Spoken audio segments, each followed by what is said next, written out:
Administrator बल्दिया शर्की रहमतुल्लाह Sheikh municipal commissioner Faheem Khan की हिदायत पर executive engineer MNDR Imtiaz Bhutto की निगरानी में मैदानों और इलाकों की रोशन बनाने के काम को तेज कर दिया गया। बल्दियाती खिदमात की फराहमी के हवाले से हर मुमकिन इक़दाम किए जा रहे हैं। रहमतुल्लाह शेख का कहना था कि हुसैन हज़ारा गोट समेत दीगर मैदानों को रोशन किया जा रहा है, जबकि मलबा और मिट्टी उठाने का काम रोजाना की बुनियाद पर किसी न किसी इलाके में सरंजाम दिया जाता है।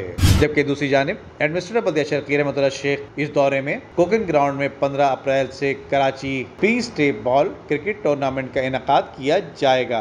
कोकिंग ग्राउंड को टूर्नामेंट से कबल जरूरी सहूलियात से आरास्ता किया जाए। एडमिनिस्ट्रेटर बल्दिया शर्की रहमतुल्लाह शेख की हिदायत। इनका कहना था कि सेहतमंदाना सरगर्मी के जरिए कराची का बेहतरीन इमेज उजागर होगा, जबकि स्पोर्ट्स सरगर्मियों में जितना इजाफा होगा मनफी सरगर्मियां इतना ही दम तोड़ देंगी। रहमतुल्लाह शेख ने कहा कि DMC ईस्ट खेलों की सरगर्मियों को फरोग के लिए हर मुमकिन किरदार अदा करेगी। नदीम सिद्दीकी, मेट्रो 7 पाकिस्तान।